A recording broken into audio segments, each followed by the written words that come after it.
தமிழகத்தை பற்றி கண்டிப்பாக பேசியிருப்பாங்க. ஆனால் அவர் ஏன் இந்த சடன்லி ஏன் போனாருங்கிறது ஒரு மிகப்பெரிய கேள்விக்குறி. அதாவது 28ஆம் தேதி அமித்ஷா தமிழகத்துக்கு வராரு அப்படின்னு தெரிஞ்ச பிறகு கூட 2 நாள் தானே வெயிட் பண்ணலாமே, இங்கே ஒரு 5 ஸ்டார் ஹோட்டலில் போய் பார்த்து பேசி முடிவெடுக்கலாமே, சொல்கிறத சொல்லலாமே, ஏன் அவசரப்பட்டு போனார்? அதாவது எடப்பாடி பழனிசாமிக்கு ஒரு மிகப்பெரிய நெருக்கடி, பொலிட்டிக்கல் சர்வைவல் கேள்விக்குறியாக மாறி இருக்கிறது.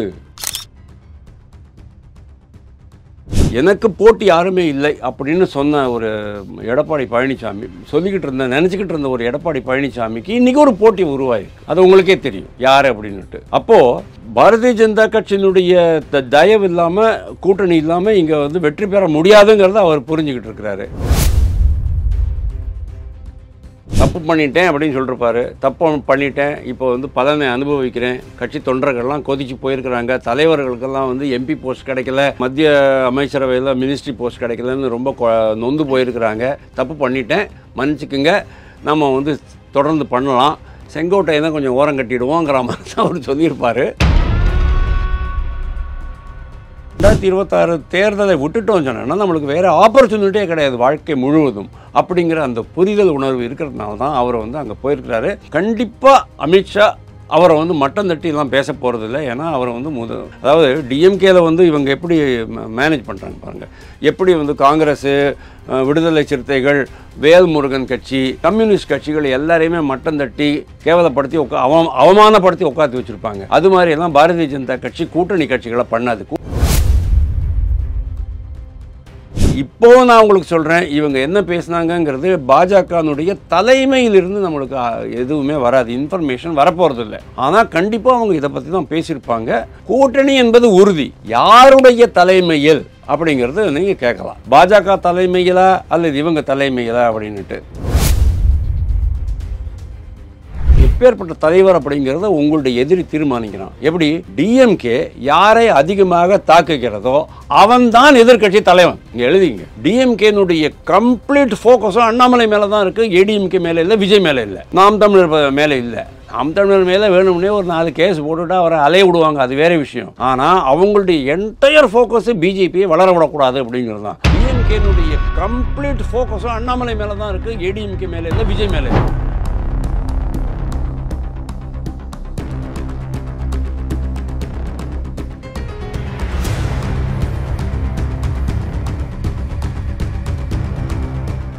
ரியல் ஒன் நேயர்களுக்கு வணக்கம். இன்று நம்மளுடைய நேர்காணலுக்கு அரசியல் விமர்சகர் திரு வாசுதேவன் அவர்கள் இணைஞ்சிருக்காங்க. சார் வணக்கம். வணக்கம் தமிழ், எப்படி இருக்கீங்க?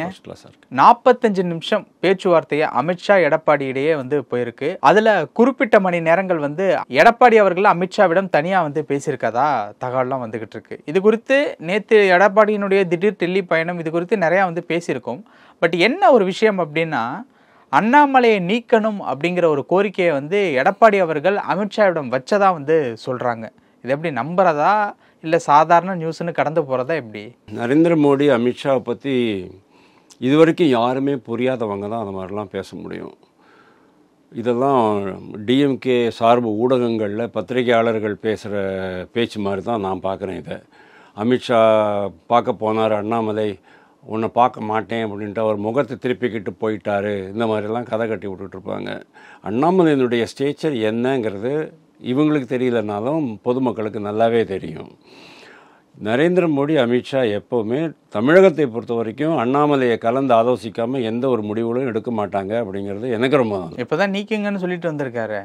இது இப்போ தான் நீக்குங்க, அவரை நீக்குங்க அப்படின்ட்டு அதை தான் நான் சொல்ல வரேன். இந்த மாதிரி ஒரு எதிர்கட்சி தலைவர் இன்னொரு பெரிய பாரதிய ஜனதா கட்சி மாதிரி உலகத்திலேயே மிகப்பெரிய கட்சிக்கிட்ட போயிட்டு உங்கள் மாநில தலைவரை நீக்குங்கள் அப்படின்னு சொன்னால் இதை விட பெரிய அபத்தம் வேறு எதுவுமே இருக்காது. எடப்பாடி பழனிசாமி அந்த மாதிரி அபத்தமான செயல்களில் ஈடுபடக்கூடிய ஒரு தலைவர் கிடையாது. அவருக்கும் தெரியும் இதை நம்ம சொல்லணுமா வேண்டாமா, இதை சொல்கிறதுக்கு முகாந்திரம் இருக்கா இல்லையா, லோக்கஸ் ஸ்டாண்டி இருக்கா, அதை சொல்கிறதுக்கான எனக்கு தகுதி இருக்கா இல்லையாங்கிறது எடப்பாடி பழனிசாமிக்கு நல்லா தெரியும். அதனால் இதெல்லாம் நடந்திருக்காது. அண்ணாமலையை மாற்றுங்கன்னு சொன்னால் நீங்கள் கெட் அவுட் அப்படின்னு சொல்லிவிடுவாங்க அவங்க, அவ்வளோதான். ஏன்னா அவருக்கும் தெரியும் எடப்பாடி பழனிசாமிக்கு இது ரொம்ப சென்சிட்டிவ் சப்ஜெக்ட்டு. நம்ம எதை பேசணும் எதை பேசக்கூடாது அப்படிங்கிறது இந்த விஷயத்தில் எடப்பாடி பழனிசாமிக்கு தெரியும். அவருடைய கடந்த கால நடவடிக்கைகள், முடிவுகள் எல்லாமே தவறாக இருந்தாலும் கூட இந்த தவறை அவர் பண்ணியிருக்க மாட்டார் சார். நடக்கவே நடக்காது, சான்ஸே இல்லை. அந்த மாதிரி நிபந்தனையே கிடையாது. அவர் போனதுக்கு ஒரு அவசரமாக போயிருக்கிறாரு. ஏன் போயிருக்கிறாரு அப்படிங்கிறது நம்மளுக்கு தெரியாது. அவர் சொல்கிறாரு, இந்த மாதிரி மக்களுடைய பிரச்சனைகள் எல்லாம் எடுத்து வைக்கிறதுக்காக தான் போயிருக்கேன். மக்கள் பிரச்சனைகள்லாம் பேப்பரில் பார்த்து படிச்சுக்க முடியாது அவருக்கு. அப்போ அவர் சொன்னது எல்லாமே பொய்யா? அமித்ஷாக்கு இவர் சொன்னாதான் தெரிய போதா? ஆர்.என். ரவி சொல்ல மாட்டாரா? அண்ணாமலை சொல்ல மாட்டாரா? பத்திரிகைகள் படிக்க மாட்டாரா? உளவுத்துறை ரிப்போர்ட் கொடுக்காதா? என்ன இவர் சொன்னாதான் தெரியுமா 7 பேருடைய செயின் பறிப்பாச்சு அப்படின்ட்டு? அல்லது சவுக்கு சங்கர் வீட்டில் அப்படி ஆச்சுங்கிறது இவர் சொன்னால் தான் தெரியுமா? நேற்றுக்கு மத்தியானமே 3 மணிக்கு எல்லா இங்கிலீஷ் ஊடகங்கள்லாம் போட ஆரம்பிச்சிட்டாங்க. அவர் மிகப்பெரிய ப்ராப்ளமாக மாறி போச்சு தெரியுமா உங்களுக்கு சவுக்கு சங்கர் விவகாரம்? அப்போ அவருக்கு தெரியாமல் இருக்குமா? அதெல்லாம் கிடையாது சார். இவர் சும்மா அதாவது மக்களுடைய நுகர்வுக்காக அப்படி சொல்கிறார், அவ்வளோதான். மக்கள் பிரச்சனை எடுத்து வைக்கிறதுக்காக தான் போனோம். இந்த அரசவை இந்த அமைச்சரவையை நீங்கள் வந்து டிஸ்மிஸ் பண்ணுங்கன்னு கூட சொல்லியிருக்கலாம். 356 உபயோகம் பண்ணுங்க. ஏன்னா இதை விட மோசமான ஆட்சி நம்ம தமிழகத்தில் பார்த்தது கிடையாது. தமிழக மக்கள் அட்லீஸ்ட் கொஞ்சம் நிம்மதியாக இருக்கட்டும், இன்னும் 1 வருஷம் இருக்குது, நிம்மதியாக இருக்கட்டும், இதை நீக்கிடுங்க அப்படின்னு அவர் சொல்லியிருக்கலாம். ஆனால் அண்ணாமலையெல்லாம் பற்றி அவர் பேசியிருக்கிறதா நான் நினைக்கல. பேச முடியாது அவரால். பேசினாங்கன்னு சொன்னோன்னா அவங்களுடைய ரியாக்ஷன் எப்படி இருக்கும், அதை அவரால் எதிர்கொள்ள முடியுமாங்கிறது அவருக்கே தெரியும். அதனால் கண்டிப்பாக இதை பற்றி பேசியிருப்பார். அவர் தனியாக ஒரு சில மணித்துளிகள் அவர் பேசினார் அப்படின்லாம் சொல்கிறாங்க. தமிழகத்தை பற்றி கண்டிப்பாக பேசியிருப்பாங்க. ஆனால் அவர் ஏன் இந்த சடன்லி ஏன் போனாருங்கிறது ஒரு மிகப்பெரிய கேள்விக்குறி. அதாவது 28ஆம் தேதி அமித்ஷா தமிழகத்துக்கு வராரு அப்படின்னு தெரிஞ்ச பிறகு கூட 2 நாள் தானே, 2 நாள் தானே வெயிட் பண்ணலாமே. இங்கே ஒரு 5 ஸ்டார் ஹோட்டலில் போய் பார்த்து பேசி முடிவு எடுக்கலாமே, சொல்கிறத சொல்லலாமே. ஏன் அவசரப்பட்டு போனார்? அதாவது எடப்பாடி பழனிசாமிக்கு ஒரு மிகப்பெரிய நெருக்கடி, பொலிட்டிக்கல் சர்வைவல் கேள்விக்குறியாக மாறி இருக்கிறது.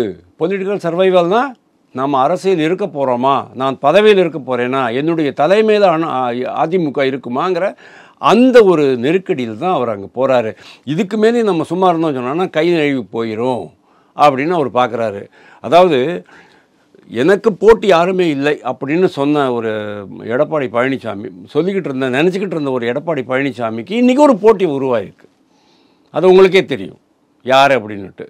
அப்போது பாரதிய ஜனதா கட்சியினுடைய தயவு இல்லாமல், கூட்டணி இல்லாமல் இங்கே வந்து வெற்றி பெற முடியாதுங்கிறத அவர் புரிஞ்சுக்கிட்டு இருக்கிறாரு. பழைய கால தவறுகள் எல்லாம் அவர் உணர்ந்துக்கிட்டு இருக்கிறாரு. இன்றைக்கி கள நிலவரம் சேஞ்ச் ஆகிட்டு இருக்கு. இன்றைக்கி பாரதிய ஜனதா கட்சி பழைய கட்சி மாதிரி இல்லை. 2.54 கட்சி கிடையாது, 11.24 கட்சி. ஓகே, 2.54%லேருந்து இன்றைக்கி 11.24 அவங்க வாங்கியிருக்கிறாங்க.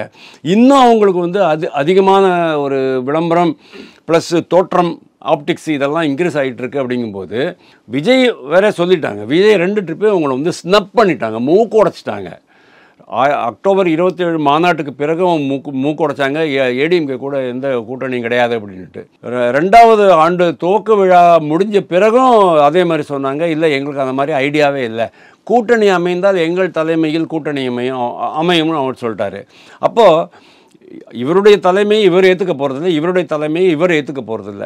எடப்பாடி பழனிசாமியை முதல்வராக்குவதற்கு நான் என்ன கட்சியை ஆரம்பித்தேனா அப்படின்னு அவர் கேட்பார். அதனால அது நடக்காதுங்கிறது தெரியும். இப்போ வேறு வழி கிடையாது. 2026 தேர்தலில் வெற்றி பெறவில்லை அப்படின்னா கட்சி காணாமல் போயிடும் அப்படிங்கிறது எடப்பாடி பழனிசாமிக்கு நல்லாவே புரியுது. 2வது பாஸ்ட் மிஸ்டேக்ஸு. 2026 அவருக்கு வந்து 72 73 வயசாகிடும். 2031 அவருக்கு வந்து 77 வயசாகிடும். அதுக்கப்புறமா அவரால் வந்து முன்னே மாதிரி உற்சாகத்தோடு ஆர்வத்தோடு வேலை செய்ய முடியாது. பண்ணணும் சொன்னோன்னா டூ ஆர் டை சிச்சுவேஷன். இப்போ தான் 2026 டிஎம்கேயை நீங்கள் ரிமூவ் பண்ணணும், ஆட்சியிலேருந்து ரிமூவ் பண்ணணும் அப்படின்னா, வீட்டுக்கு அனுப்பணும் அப்படின்னா கூட்டணி அமைச்சு தான் ஆகணும். நவம்பர் 2022 சொன்னார், நாங்கள் மெகா கூட்டணி அமைப்போம் அப்படின்னாரு. இன்றைக்கி வரைக்கும் அவர் பண்ணவே முடியல. வந்தது கடைசியில் தேமுதிக வந்தது, அவங்களுக்கும் ஒரு 5 சீட்டு கொடுத்து உட்காந்து வச்சுட்டார் அவர். பொய்மே ஏர்போர்ட்லேருந்து இறங்கி வந்தோன்னே என்ன சொல்கிறாரு, 1 வருஷத்துக்கு முன்னாடியே கூட்டணியை பற்றி பேச வேண்டிய எந்த விதமான அவசியமும் இல்லைன்னு தானே சொல்கிறாரு. ஆமாம், பேசிட்டு வந்ததுக்கு அப்புறமா அது பேசலன்னு சொன்னால் தான் அது கரெக்டாக இருக்குங்கிறதுனால வந்து ஒரு பொலிட்டிக்கலி அவர் கரெக்டாக தான் சொல்கிறாரு. ஆனால் உள்ளுக்குள்ளே அவருக்கு கட்சி குழப்பம் நிறையா இருக்குது. தேர்தல் ஆணையத்தில் அந்த கட்சி சின்னம் மாட்டிக்கிட்டு இருக்கு. தேர்தல் ஆணையம் உட்கட்சி பூசலையும் நாங்கள் விசாரித்து முடிவு செய்வோம், ஆய்வு செய்வோம், பிறகு முடிவெடுப்போம் எது கட்சி சின்னத்து மேலே அப்படின்னு வேற உச்சநீதிமன்றத்துக்கு தான் வாக்கு கொடுத்துருக்குறாங்க. உச்சநீதிமன்றம் டைரக்ஷன் கொடுத்துருக்குறாங்க. இதை தவிர கொடநாடு வழக்கு தொங்கிக்கிட்டு இருக்கு. அதுக்கு மேலே இப்போ சாராய ஊழல் வழக்கு, டாஸ்மாக் ஊழலில் என்னென்ன தரவுகளை அவங்க எடுத்துக்கிட்டு போயிருக்கிறாங்க அப்படிங்கிறது அவருக்கு தெரியும், எனக்கும் தெரியும். அதாவது கிட்டத்தட்ட 10-12 வருஷத்துக்கு அந்த தரவுகள் இருக்குது. எடப்பாடி பழனிசாமி பீரியடில் நடந்த ஊழல்களும் வெளியில் வரும், அம்பலம் ஏறும் அப்படிங்கிறது அவருக்கு தெரியும். இந்த அளவுக்கு நெருக்கடியில் என்னுடைய தலைமைக்கு ஒரு போட்டியாக செங்கோட்டையன் உருவாகிறார். அவருக்கு பாப்புலர் சப்போர்ட் இருக்குது, மக்கள் சப்போர்ட்டு. நீங்கள் பிஜேபியெல்லாம் விட்டுடுங்க, பிஜேபி சப்போர்ட் யாருக்குங்கிறதெல்லாம் அப்புறம் பேசுவோம். கட்சி தொண்டர்களுடைய சப்போர்ட்டு செங்கோட்டையனுக்கு இருக்குது. அப்படிங்கும்போது உண்மையிலேயே ஒரு அச்சுறுத்தல் இருக்குமா இருக்காதா, ஒரு நெருக்கடி வருமா வராதா, அந்த நெருக்கடிகள் தான் அவங்க போகிறாரு. இல்லை இப்போது எல்லாமே ஓகேவா இருந்தாலும் அந்த தனியாக பேசியிருக்காங்கன்னு சொல்லப்படுதில்ல அமித்ஷா அவர்களும் எடப்பாடி அவர்களும். அந்த தனியாக நடந்த மீட்டிங்கில் ஏதாவது ரகசியமாக மெசேஜ் ஏதாவது எடப்பாடியோ இல்லை அமித்ஷாவோ சொல்லியிருப்பாங்களா? அது எந்த மாதிரியான ஒரு பேச்சுவார்த்தையாக இருக்கும்? கண்டிப்பாக அது கூட்டணி பற்றி தான் பேசியிருப்பாங்க. அவர் தான் இல்லைங்கிறாரு. அவர் இல்லைன்னு சொல்கிறது நம்மளுக்காக. ஆனால் கண்டிப்பாக இந்த மாதிரி சிச்சுவேஷன் இல்லை சார், லாஜிக்காக கரெக்டாக இருக்குல்ல சார். ஒரு வருஷத்துக்கு முன்னாடியே எதுக்கு பேசணும் அப்படின்னு அவர் லாஜிக்காக தானே சொல்கிறாரு. அவர் கரெக்டாக அட்வைஸ் பண்ணிருப்பார். அமித்ஷா தப்பு பண்ணிட்டேன் அப்படின்னு சொல்லிருப்பாரு. தப்பு பண்ணிட்டேன், இப்போ பலனை அனுபவிக்கிறேன். கட்சி தொண்டர்கள்லாம் கொதிச்சு போயிருக்கிறாங்க. தலைவர்களுக்கெல்லாம் எம்பி போஸ்ட் கிடைக்கல, மத்திய அமைச்சரவையில் மினிஸ்ட்ரி போஸ்ட் கிடைக்கலன்னு ரொம்ப நொந்து போயிருக்கிறாங்க. தப்பு பண்ணிட்டேன், மன்னிச்சுக்குங்க, நம்ம தொடர்ந்து பண்ணலாம், செங்கோட்டையை கொஞ்சம் ஓரம் கட்டிடுவோங்கிற மாதிரி தான் அவர் சொல்லியிருப்பார். கண்டிப்பாக அவர் சொல்லியிருப்பார். ஏன்னா போட்டியை சகித்து கொள்ளாத ஒருவர் தான் அவர். அதை ஓபிஎஸ் விஷயத்துல நம்ம பார்த்துட்டோம். ஓபிஎஸ் வேறு வழி இல்லாமல் அவர் ஜாயின் பண்ணால் தான் நம்ம கட்சி ஆட்சி தொடரும் அப்படிங்கிறதுனால அந்த தர்ம யுத்தத்தை நீங்கள் கைவிட்டுட்டு நீங்கள் வாங்க, நீங்கள் ஒருங்கிணைப்பாளராக இருங்க, நான் துணை ஒருங்கிணைப்பாளராக இருக்கேன் அப்படிங்கிற மாதிரி தான் அந்த அட்ஜஸ்ட்மெண்ட்டு. அதுக்கப்புறமா எப்படியும் பல்ல கடிச்சிக்கிட்டு 2 பேரும் ஆட்சி நடத்தினாங்க. அது வேறு விஷயம். அதாவது எதிர்ப்பு வரும் அப்படிங்கும்போது அவருக்கு அதை சகித்து கொள்ளக்கூடிய அந்த ஒரு நிலைமை இல்லை. அதனால தான் இப்போது அது ஒன்று. ரெண்டாவது 2026 தேர்தலை விட்டுட்டோம் சொன்னா நம்மளுக்கு வேறு ஆப்பர்ச்சுனிட்டியே கிடையாது வாழ்க்கை முழுவதும் அப்படிங்கிற அந்த புரிதல் உணர்வு இருக்கிறதுனால தான் அவர் அங்கே போயிருக்கிறாரு. கண்டிப்பாக அமித்ஷா அவரை மட்டம் தட்டிலாம் பேச போகிறதில்ல. ஏன்னா அவர் அதாவது டிஎம்கேல இவங்க எப்படி மேனேஜ் பண்ணுறாங்க பாருங்கள். எப்படி காங்கிரஸ், விடுதலை சிறுத்தைகள், வேல்முருகன் கட்சி, கம்யூனிஸ்ட் கட்சிகள் எல்லாரையுமே மட்டம் தட்டி கேவலப்படுத்தி அவமானப்படுத்தி உட்காந்து வச்சுருப்பாங்க. அது மாதிரியெல்லாம் பாரதிய ஜனதா கட்சி கூட்டணி கட்சிகளை பண்ணாது. கூட்டணி தர்மத்தை ரொம்ப கரெக்டாக கடைபிடிப்பாங்க. ரொம்ப மதிப்பு மரியாதை கௌரவத்தோடு அவங்கள நடத்துவாங்க. அதை தான் அங்கே நடந்திருக்கு. இப்போது நான் உங்களுக்கு சொல்கிறேன், இவங்க என்ன பேசுனாங்கங்கிறது பாஜகனுடைய தலைமையிலிருந்து நம்மளுக்கு எதுவுமே வராது, இன்ஃபர்மேஷன் வரப்போகிறதில்ல. ஆனால் கண்டிப்பாக அவங்க இதை பற்றி தான் பேசியிருப்பாங்க. கூட்டணி என்பது உறுதி. யாருடைய தலைமையில் அப்படிங்கிறது நீங்கள் கேட்கலாம். பாஜக தலைமையிலா அல்லது இவங்க தலைமையிலா அப்படின்ட்டு. தொண்டர்களை பொறுத்த வரைக்கும் ஒரு விஷயம் ரொம்ப கிளியராக சொல்கிறேன் சார். நேற்றுக்கு இந்த இன்ஃபர்மேஷன் வந்த பிறகு பாரதிய ஜனதா தொண்டர்கள் மத்தியிலலாம் பெரிய ஒரு இது கிடையாது. அதாவது ஒரு பெரிய வரவேற்பு அப்படின்னு நான் சொல்ல மாட்டேன். ஏன்னா பாரதிய ஜனதா கட்சியில் தனித்து நிற்க விரும்புபவர்கள் அதிகமாக இருக்கிறாங்க, அண்ணாமலை மாதிரி. ஆனால் ஏடிஎம்கேல அது கிடையாது. தொண்டர்கள் ரொம்ப கரெக்டாக கள நிலவரத்தை புரிஞ்சுக்கிட்டு இருக்கிறாங்க. பாரதிய ஜனதா கட்சி கூட கூட்டு வச்சா தான் ஜெயிக்க முடியும், எடப்பாடி பழனிசாமி முதல்வராக முடியும், நாம் எம்எல்ஏ ஆக முடியும் அப்படிங்கிறத அவங்க நினைக்கிறாங்க. அப்போ தான் நம்மளுக்கு இந்த கான்ட்ராக்டு அது இதெல்லாம் கொஞ்சம் கிடைக்கும், பணம் சம்பாதிக்கலாம் அப்படின்ட்டு அவங்க நினைக்கிறாங்க. அதனால அவங்க ரொம்ப கிளியராக ஒரு விஷயத்தை பார்க்குறோம். நாம் 2021 பாரதிய ஜனதா கட்சியினுடைய நிலை என்ன? 4 எம்எல்ஏக்கள், 2.52%. இன்னைக்கு 11.24%. போன வருஷம், இந்த வருஷம் அதிகமாக இருக்கும், கண்டிப்பாக அதிகமாக இருக்கும். அது காரணமே அண்ணாமலை அப்படிங்கிற ஒரு மிகப்பெரிய ஆளுமை தான்.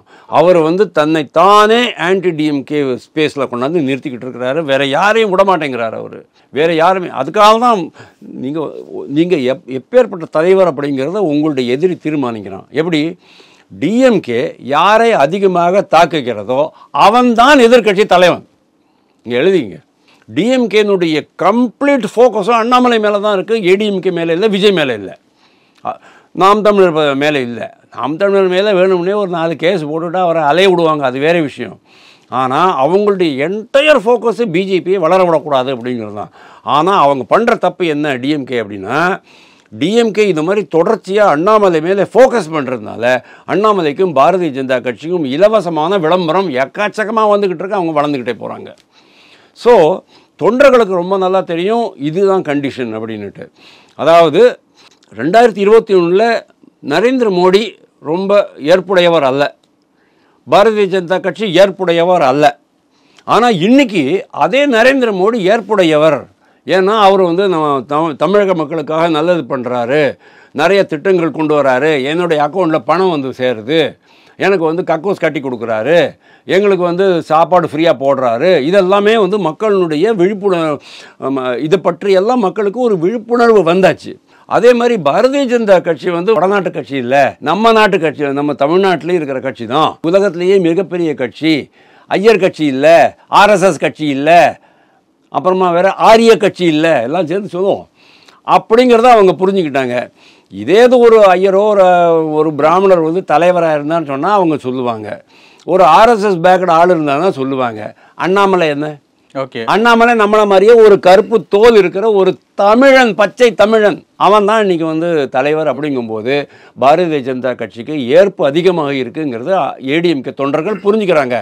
அதனால தான் அவங்க வந்து நேற்றுக்கு பயங்கரமான ஆரவாரத்தோட கைத்தட்டலோடு அவங்க வந்து வரவேற்றிருக்கிறாங்க. நம்ம தலைவர் அண்ணா அமித்ஷா கூட பேசிட்டாரு, இணக்கமாக போயிட்டாரு அப்படின்ட்டு. இதைத்தான் எடப்பாடி பழனிசாமி சரியான டயத்தில் பண்ணியிருக்கிறாரு. இன்னும் தள்ளி போயிருந்துச்சுன்னா கட்சி உடையிறதுக்கான அபாயம் ஏற்பட்டிருக்கும்.